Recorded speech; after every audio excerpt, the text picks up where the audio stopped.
안녕하십니까 유권자 여러분. 곧 선거가 또 다가옵니다. 그래서 여러분에게 유권자라고 한번 불렀습니다. 어제 국회에서 일어난 사건을 가지고 밤새 전국이 시끄럽고 지금도 여기저기에서 난리법석입니다. 사람들은 이것을 이재명의 난이라고 부릅니다. 그렇게 부른다고 합니다. 조선조 왕조를 보자면 무슨 정유 재란, 임진 왜란 이런 왜란을 말고 소위 무슨 이궐의 난이니 무슨 동학의 난이니 정여립의 난이니 그리고 태종 이병헌이가 벌렸던 계유정난이니 이런 여러 가지 사직을 흔드는 난리가 많이 벌어졌습니다. 그런데 이번에 이재명의 난은 대한민국의 자유민주주의를 흔드는 그런 아주 우리 역사를 펀더멘탈이 흔드는 근본적으로 흔드는 그런 난리라고 사람들이 평가합니다. 저도 어느 정도 동의합니다. 그런데 일단 이것은 이재명의 참패로 끝났습니다. 제가 이 사건이 벌어지기 전에 이재명 대표에게 아무래도 안 될 것 같으니까 깨끗하게 역사와 국민 앞에 대장부의 자세로 사과하는 게 어떠냐 하는 걸 몇 차례 얘기했습니다. 이재명 씨 스스로도 그 말이 일리가 있다고 생각했음직합니다. 그런데 중단하지 못하고 끝까지 와버리고 말았고, 많은 사람들이 이재명 씨가 했던 그 단식이 사기고 가짜라고 생각합니다. 쇼라고 생각합니다. 소위 헐리우드 액션이라고 생각하는 겁니다. 그래서 그 표를 보면 변동이 거의 없습니다. 변동이. 그래서 이것은 어떤 의미에 미리 말씀드리자면 한국 역사를 새로운 방향으로 트는 변곡점이 될 수 있다고 생각합니다. 우선 어제 그 득표 상황을 잠시 여러분하고 해석해 보겠습니다. 자, 이거 동아일보 표입니다. 그렇죠? 돌려주세요. 지금 2월 27일 날 1차 투표는 찬성 139대 반대 138입니다. 9월 21일자 2차 투표는 찬성이 139에서 149로 10표가 늘었습니다.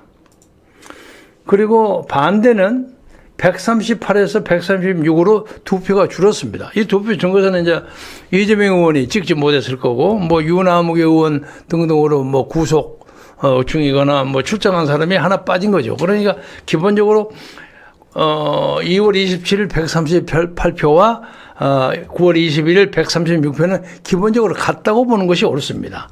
문제는 기권과 무효표입니다.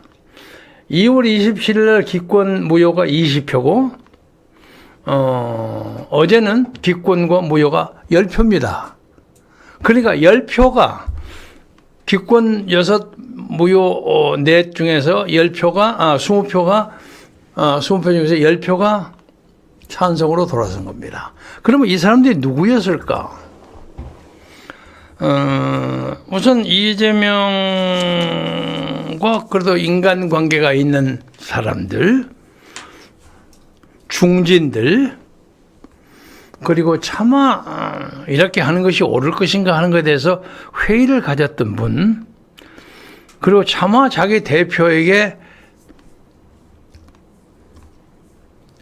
가표를 던지기, 소위 구속해도 좋다 하는 식의 엄청난 시련을 안겨주는 그런 표를 찍기에 인간적으로 미안했던 분, 이런 분들이 기권이나 무효를 했다고 생각합니다. 그런데 그 과정에 그러니까 2월이고 9월이니까 약 7개월이죠. 7개월 동안 사태가 악화됐어요. 악화된데 거기에는 이제 단식 투쟁의 어쩜 정확성, 정직한 단식인가, 진짜 목숨을 거는 단식인가, 그냥 쇼를 하는 것인가, 그런 거. 그리고 또 스스로 자기가 구속 동의안 그런 거 신경 쓰지 않고 자기 법원에 가서 떳떳하게 하겠다 하는 얘기를 자기 스스로 해서 그걸 믿었던 사람들이 또 그걸 하루아침에 바꿨단 말이에요. 그러니까 이 사람이 기본적으로 잡혀가는 것을 법원 앞에서 떳떳이 승부를 다투는 것, 그것은 피하고 있구나. 이거 안 되겠구나. 그리고 특히 어제 아침에 박홍원 대표하고 얘기하기 전에 SNS에다가 부결시켜 주십시오 하고 문자를 올린 거. 그러니까 이 사람 속이 빤하구나, 이런 느낌을 가졌던 것 같아요. 그러니까 지금 정확한 반대가 한 29명 정도 되는데 그중에 한 10명은 왔다 갔다 하다가 막판에 조인한 사람이고, 그중에는 개 중에는 어떤 사람 말하기 좋아하는 사람은 이재명이 아주 가까운 사람 중에서 중진도 이재명이가 결과적으로 이렇게 가면 자기가 그 세력의 왕초가 될 수가 있다 하는 생각 때문에 전략적으로 가결에 찬성했다는 그런 소리도 있습니다만은 그 좀 억지 소리 비슷해서 우리가 믿을 것 못 되고, 좌우당 간에 약 30명 이상의 의원들로부터 이재명 대표는 사형 선고까지는 아니지만 정치적으로 불신 투표를 받았습니다. 인간적으로 개인적으로 좀 안 됐습니다. 오늘 현재까지 아무 말이 없는데 정청래 최고위원이 나와서 반란표를 전부 색출해서 엄벌을 하겠다고 나오니까 아마 민주당은 앞으로 난리법석이 깨고 특별한 일이 없는 한 분당으로까지 쉽게 갈 수 있으리라고 생각합니다. 왜냐하면 상황이 이렇게 심각한데 이재명 소위 정청래 쪽가 반대표, 그러니까 찬성표를 찍었으리라고 생각하는 사람들에게 공천을 제대로 주겠습니까? 그게 자기들이 알아서 기어서 나가는 경우로 새로운 정당이 눈앞에 보입니다. 그리고 오늘 이상민 의원이니 김종민 의원이니 이런 사람들 얘기하는 거 들어보니까 필요하다면 나가겠다. 누구에게 더 명분이 있느냐, 새로운 민주당을 만들겠다, 그런 결의가 야기하게 보입니다. 앞으로 그것은 두고 보겠습니다만, 좌우당 간에 우선 이 사건을 가지고 민주당이 더불어민주당이 돼가지고 지난 5년 동안 별의별 실수를 다 했는데 막판에 그 사태를 역전시키는 새로운 계기를 하나 마련했다는 의미에서는 상당히 긍정적으로 평가할 수 있다. 그리고 이제 아마 좀 이따가 구속적 부심 문제가 법원으로서 이제 호출이 올 겁니다. 호출이 올 텐데 아마 다음 주 25일, 26일쯤 될 겁니다. 그건 다행스럽게 김명수가 퇴임한 직후예요. 후기 때문에 아무리 영장 담당 판사가 우리법 연구원이 무슨 국제법 연구원이 등등 출신으로 매칭이 된다고 할지라도 감히 이재명에게 구속을 시키지 않는, 영장을 발부하지 않는 그런 행동은, 판결은 하기가 대단히 어려울 겁니다. 그리고 그렇지 않는 사람이 약간 말할 것 없죠. 이 혐의 사실이 너무도 중차하기 때문에 우선 백현동이니 무슨 성남 FC니 대북 송금이니 이런 등등의 문제, 주변 사람들이 거의 다 잡혀가지고 다 구속돼서 재판을 받는데 그 핵심 소위 망초가 구속을 안 돼가지고 이건 말이 안 되죠. 그래서 그 문제에 대해서는 일단 이재명은 구속 재판의 사슬을 벗어나기 어렵다. 그러나 이제 우리가 48년에 정부 수립을 해서 올해로 75년입니다. 75년, 그러니까 100년에 4분의 3. 75주년을 지내는 동안에 수많은 우리 헌정사에 부침이 있었습니다. 하지만 김약수를 주동으로 하는 뭐 국회 뿌락치 사건, 국회 내부의 그런 문제, 그리고 5.16 군사정변 때문에 국회 의정이 중단된 거, 그리고 12.12 사건 때문에 사실상 뭐 국회의 기능이 없어져 가지고 뭐 국가적 전두환의 그 공화당 민정당 정권이 그냥 그렇죠? 한 7, 8년 한국 정치를 좌지우지하지 않았습니까?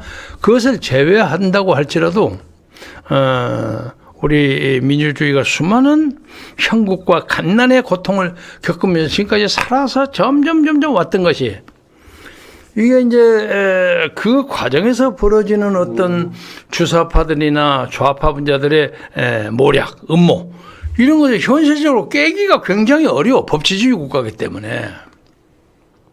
그런데 그것이 일단 이재명의 사건을 일단락함으로써 일단 그것이 정리하는 변곡점이 됐다. 그러니까 어제 국회 판결은 아무리 강조해도 지나치지 않을 만큼 중요한 겁니다. 그러면 그것을 맺는 사람이 민주당의 소위 중도 우파들인데, 너희들은 실컷 거기서 속된 말로 붙어먹다가 급하니까 또 나가냐? 이런 비판을 받을 수 있죠. 그러니까 민주당은 전체로 국민 앞에 사과해야 합니다. 전체로 사과해야 합니다. 앞으로 그들이 어떻게 자력갱생해서 새로운 정당으로 탈바꿈을 그 안에서 하는지, 따라서 나가서 하는지 그건 지켜봐야 하겠습니다. 그래서 오늘 제가 신문 중에서 아주 중요한 칼럼 하나를 찾았는데, 김영석 교수라고 아시죠? 연세대학교 명예교수. 이 양반이 1920년 그러니까 올해로 만 103세, 104세가 되시는 분이에요. 그런 분이가 오래 사셨죠. 이 나라의 참 정신적인 리더, 대통령이라고 해도 과언이 아닌 분이 동아일보에다 글을 썼습니다. 제가 동아, 조선, 중앙 3대 일간지 중에서 신문들 편집 자체는 다 잘합니다. 기가 막히게 편집은. 한때는 중앙일보 편집이 아주 빛났는데, 중앙일보가 아니라 정치적인 어떤 좌표 이런 것 때문에 제가 좀 불신을 많이 하는 입장이었고, 조선일보도 빠지지 않는 편집을 하는데, 요새 지난번에 문재인 정권 때 너무 그쪽하고 밀착해가지고 속된 말로 꼴 보기 싫었어요. 그런데 요새는 제대로 제 자리를 찾아가는 것 같고, 그래서 조선일보는 지금 특히 TV조선을 중심으로 해서 언론 자유를 만끽하면서 새로운 시대를 국가하는 데 앞장서고 있다는 칭찬을 해줄 수가 있는데, 그 신문 편집자라기로 유명하고 좋은 칼럼 많기로 유명한 중앙일보는 JTBC 때문에 완전히 망해버렸어요. JTBC 한때 손석희가 할 때 아주 그냥 시청률 넘버원, 넘버2를 달리지 않았습니까? 근데 이게 태블릿 PC니 뭐니 해갖고 완전히 가버렸어요.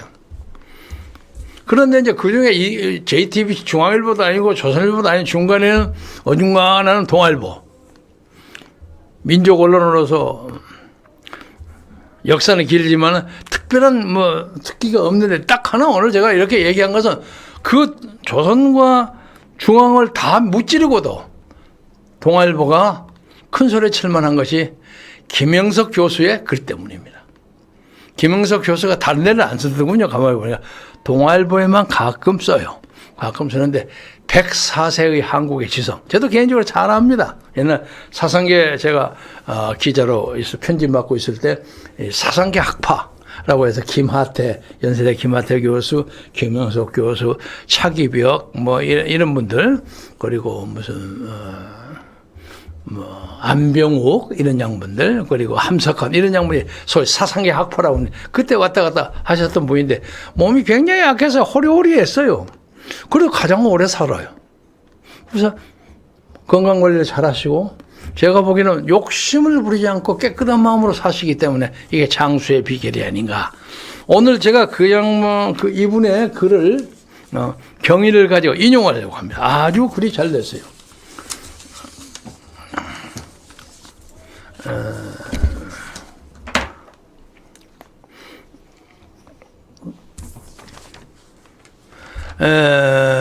동아일보 문 정권과 민주당은 국가의 소중한 유업을 버렸다. 김영석 격언 논설위원 연세대 명예교수. 동아일보의 기사를 경위를 가지고 인용하겠습니다. 미국의 도널드 트럼프 대통령이 취임한 후였다. 한 미국인이 전해준 이야기다. 이제는 아메리카의 이상과 꿈은 사라지고 세계를 영도해 갈 희망도 약화될 것이라고 하소연이다. 그 하나의 신뢰다. 빌리 그레엄 목사로 유명한 분이 있죠. 미국 침례교 부흥사. 그분의 아드님, 그러니까 빌리 그레엄 2세의 목사가 부친의 뒤를 이어서 신앙 부흥회를 이끌어왔다. 아버지 업을 계속해서 했다는 거죠. 카나다에서 부흥 집회를 계획했을 때 카나다 기독교 지도자들이 반대를 했다. 왜? 그레엄 목사 선거 때 트럼프를 지원했는데 기독교 정신을 훼손시키는 정치가를 대통령으로 지지하는 사람이 어떻게 카나다 국민에게 기독교 신앙을 인도할 수 있느냐. 그 비토당했다는 거예요. 같은 집회를 노르웨이에서도 계획을 했으나 또 거절당했다. 기독교 정신이 무엇인가? 진실과 자유, 인간의 정신이다. 그 정신을 거부하는 정치는 세계 어디에서도 수용돼서는 안 된다는 신념에서다. 참 씹어볼 만한 얘기입니다.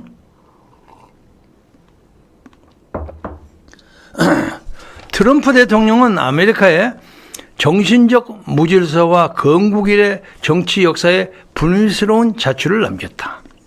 한 사회의 국가가 병드는 기간은 짧지만 치유하고 재출발하기에는 긴 세월이 필요하다. 우리는 어떤가? 김영석 교수 얼굴 좀 내주세요. 아까 이재명. 오케이. 지난 5, 6년 동안에 소중한 정신적 유산을 상실했다. 그 책임이 민주당 정권에게 있다. 문재인 정권 기간에 우리는 인류의 유업이면서 역사의 최고 가치인 인간적 존엄성, 인륜의 질서, 인권 육성의 시대의 사명을 책임지지 못했다. 인권의 존엄성을 추락시킨 것이다. 지금 이제 문재인 정권에 대해서는 아주 세찬 비판입니다. 예를 들었으면 첫째, 세월호 참극을 정치 목적의 제물로 삼으면서 고귀한 청소년의 희생 대가를 교훈으로 받아들이지 않았다. 세월호를 그렇게 이용했다 이거죠. 둘째, 천안함 사건의 본질에 대한 문 대통령의 자세는 국민의 애국심을 혼란스럽게 했다. 천안에 가서 조의도 표시하지 않았어요. 셋째, 서해에서 대한민국 공무원이 북한군에 의해 피살 소각되었을 때도 더 이상 사태가 확대되지 않아서 다행이라는 게 청와대의 태도였다. 기가 막히죠. 넷째, 북한에서 귀순해온 우리 동포 어부를 포승줄로 묶고 눈을 가린 채 북으로 넘겨주는 상상할 수 없는 만행을 저질렀다. 유엔과 휴머니즘을 신봉하는 세계인의 기대와 희망을 거부한 것이다. 그 중에서도 문 정권의 가장 큰 실책은 북한 동포가 70여 년 동안 가져온 대한민국에 대한 기대와 희망을 배신한 사실이다. 북한 동포들에게 김정은 정권 밑에서 순종하라고 암시를 해주었다. 전 세계가 북한 동포를 인간답게 살 수 있도록 구출해야 한다는 염원을 지녀왔다. 반인권적인 정치와 행위는 그 역사적 사명에 역행하는 결과이기 때문이다. 그 결과는 어떻게 됐습니까? 북한의 핵무기 개발을 뒷받침했고, 여기에는 제게도 사연이 있었던 대목입니다. 결국은 남북의 평화와 통일을 지연시키면서 오늘의 난국으로 이끌었다. 민주당 측 인사들이 북에서 온 사람들 쓰레기 인간 운운하는 망언을 대할 때 문정권과 민주당은 스스로 종말을 재촉한다는 서글픈 탄식을 금치 못하게 했다. 통렬하죠? 이게 김영석 교수의 발언입니다. 그뿐 아니다. 이제 이재명 쪽과 관계되는 대목이 나옵니다. 운동권 출신의 정치 세력과 함께 출범한 문정부의 무지는 정치, 경제의 과거의 업적까지 파괴하는 100년 전 공산정권 수립의 이념을 도입했다. 소득주도 성장은 제한된 국가 내에서도 허용되지 않는 반시대적 정책이다. 누구인지 아시죠, 여러분? 정치를 국민의 자유와 희망을 배제하고 정권 유지와 권력 만능의 수단으로 삼았다. 그 결과는 진보의 생명인 미래와 열린 사회를 퇴락과 폐쇄적인 과거로 후퇴시켰다. 미래와 희망을 포기한 것이다. 정의는 법치국가의 기본가치다. 법은 무엇을 위해 존재하는가? 사회악을 배제하고 선한 질서를 확립하기 위해서다. 그러함에도 불구하고 질서 파괴의 큰 사회악을 저지르면서도 정치인들의 특권으로 자부하는 범악은 책임지지 않는다. 정치인들은 국민 앞에서 나는 이런 한 푼도 받은 바 없다고 말한다. 새빨간 거짓말이라는 거죠. 법 담당자들인 정부와 검찰의 정치 탄압에 항거하자는 지도자가 대부분이다. 그들의 질서 파괴가 국민을 얼마나 큰 도탄과 불행으로 이끌고 있는지는 관심조차 없다. 그 법을 갖고 정권 유지와 지도자의 명예인 업적으로 둔감시키는 것이 이중적 범죄임을 생각하지도 못하고 있다. 법을 악용해서 선한 질서를 퇴락시키는 잘못이다. 이것으로 끝나지 않는다.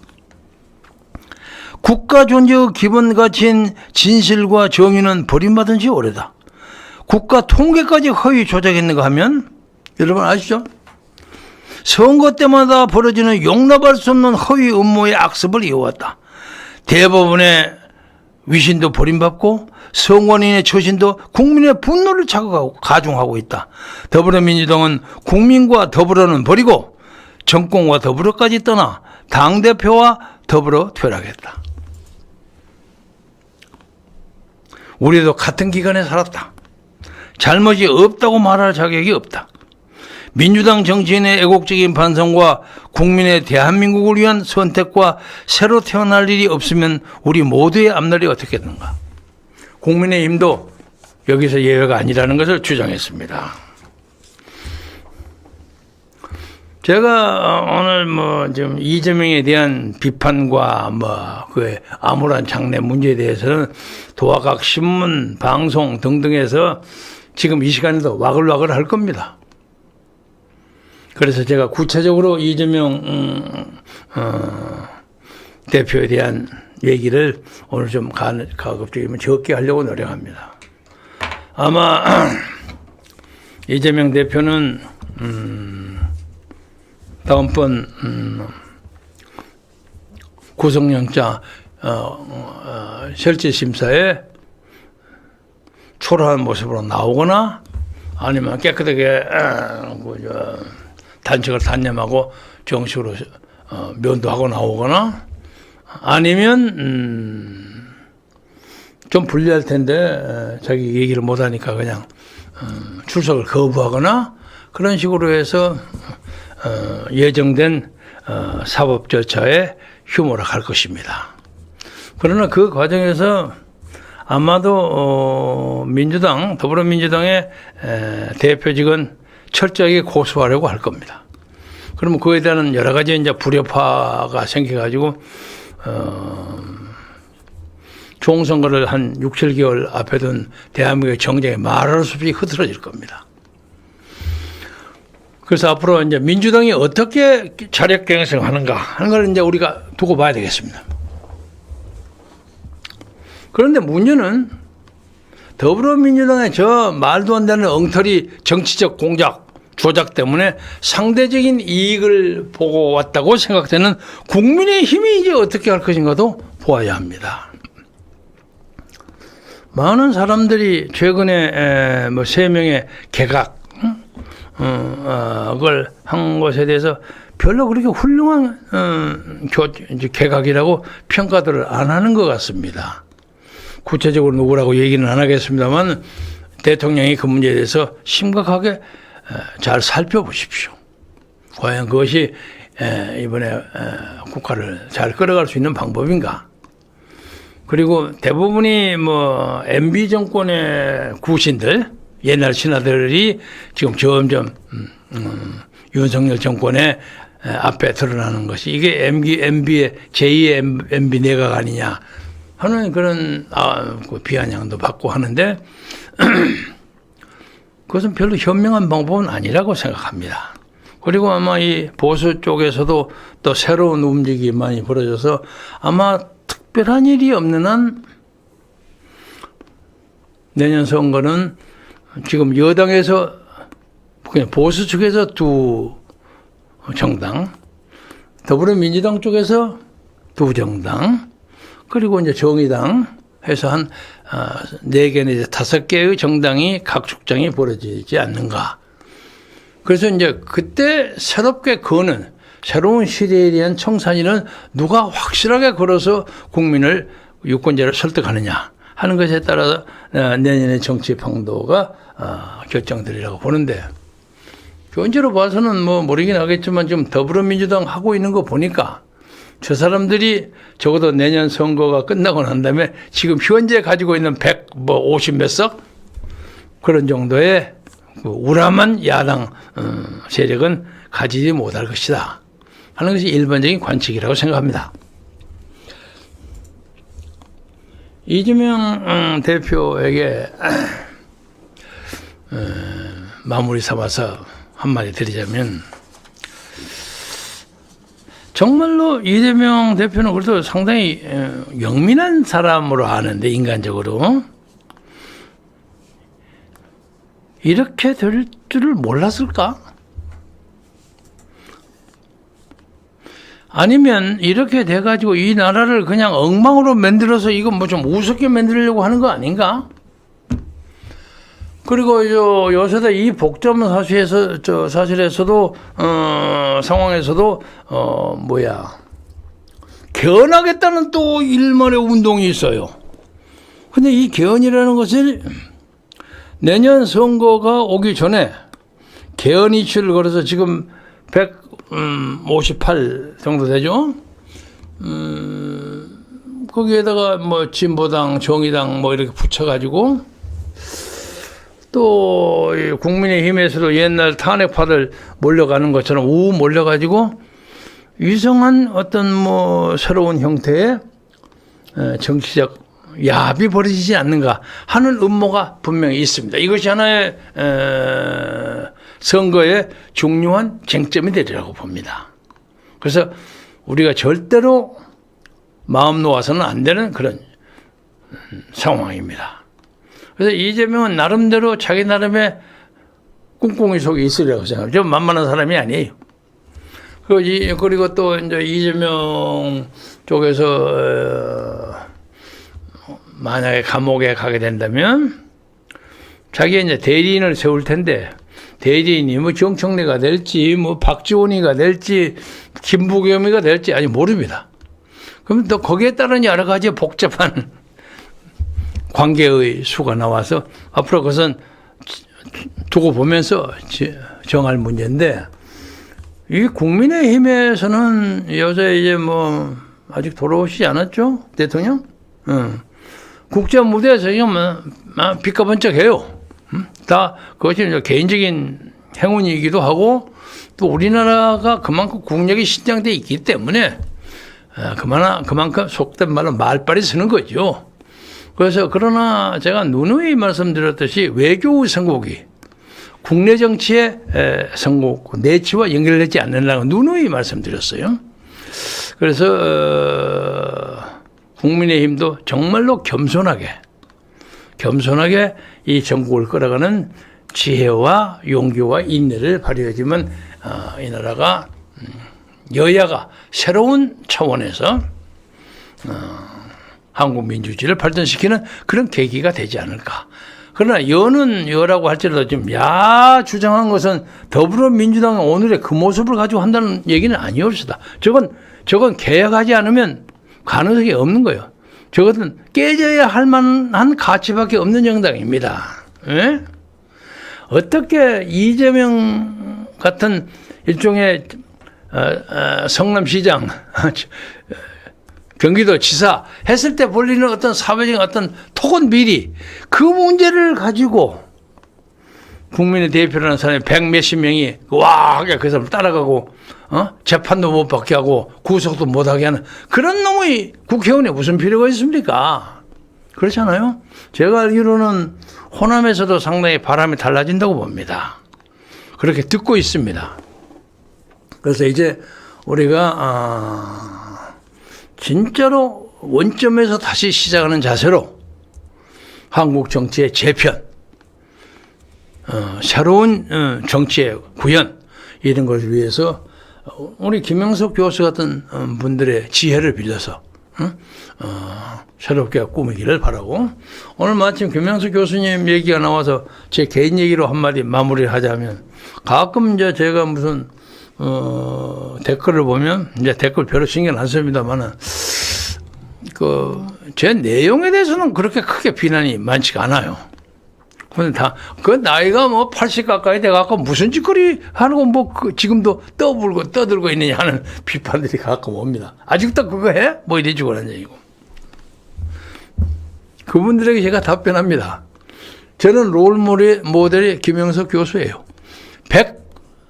104세가 돼서 저렇게 정정하고 깨끗하게 흠 하나 없는 이 글을 만들어내는 거 보세요. 이거 기가 막혀요. 기가 막혀. 응? 기가 막혀. 근데 한때 김영수 교수가 이런 말씀을 하셨대요. 저는 직접 받는 겁니다. 80이 되면 고유명사를 가끔 혼동한다. 그러니까 김장수를 김용수로 한다고. 저거 이용수던가 이렇게 약간 헷갈리고, 그럼 아는데 이름 생각이 잘 안 나는 그런 거 있고. 그 다음에 90이 되면 보통 명사를 혼동한다는 거예요. 저거 전복인데, 가만히 저게 우렁생이든가 멍게든가 이렇게 이름이 얼른 생각이 잘 안 나는 그런 경우가 아마 90이 들었으면 하는 것 같아요. 근데 100세가 되면 다 이깁니다. 그리고 이 나라에 수많은 좋은 AI도 TPT도 있고, 돌리면 다 확인할 수 있고, 그래서 충분히 기억력이 좀 쇠잔한 분들도 커버할 수 있는, 그래서 그가 가지는 고유의 지혜로 국가와 문화에 발전할 수 있도록 기여하는 충분한 기회가 있으니까, 앞으로 그럼 나이 들었다고 저를 타박하는 말씀은 좀 삼가해 주셨으면 고맙겠습니다. 자, 김영석 교수를 보십시오. 이제 내일 모레 추석이죠. 저도 시골에 이제 선양에 가서 제 4대조부터 벌써 떠난 지 5년이나 되는 제 아내, 아버지 어머니의 아내까지 이제 참배하고 오려고 합니다. 세상 살다 보니까 천년 백년 별거 다 할 것처럼 욕심 부리고 하지만 그거 별거 없어요. 우리 김영석 선생이 저렇게 많은 사람의 존경을 받는 것은 그 양반이 돈이 많은 것도 아니고, 그 양반이 대학 총장한 것도 아니고, 노벨 평화상을 억지로 받은 것도 아니고, 그렇지 않아요. 깨끗하게, 욕심 없이 자기의 분수를 알면서 사는 것이 그 양반의 인간적 승리의 비결이 아닌가, 그런 느낌을 많이 가집니다. 저도 오물오물 하다 보니까 제가 하는 유튜브는 그렇게 크게 대중 지향적이 아니어서 구독자가 많이 올라가지는 않습니다만, 그래도 벌써 내일 모레 5만을 육박할 만큼 갑자기 많이 올라가서 지금 49,100인가 200대지? 그러니까 여러분이 한 900명 정도면 구독을 해주시면 5만이 됩니다. 경쟁합니다. 저 같은 입장의 유튜브를 하는 사람 중에서 5만이라는 건 상당한 성취입니다. 그걸 하기 위해서 우리 PD가 이거 보여주는군요. 구독. 자, 보입니까? 구독 많이 눌러주시고, 제가 저한테 많이 돈을 지원해달라는 얘기는 염치 없어 잘 안 합니다. 그건 알아서 해주시면 고맙고, 그냥 근근히 유지하고 그냥 큰 벌이는 않지만 그냥 망할 정도가 아닐 정도로 적당히 해 갑니다. 그러나 이런 소통의 기회를 통해서 우리 김영석 교수도 생각하고, 돌아가신 강원룡 목사님도 생각하고, 그 저에게 배신의 딱지를 때려줬다 했던 목사도 용서하고, 화해는 아직 안 합니다만, 그러면서 그냥 보람있게 속 없이 그냥 잘 삽니다. 여러분 추석에 좋은 추석 맞이하시고 건강한 몸으로 다시 생업에 복귀하시길 바라고. 제가 엊그제는 심각한 걸 해서 이 배경을 까만 걸 했는데 그래도 추석 얘기를 하니까 이렇게 누른 황금 들판을 배경으로 해야 된다고 해서 다시 돌렸습니다. 여러분 건강하고 행복하시기 바랍니다. 경청해 주셔서 대단히 감사합니다. 고맙습니다.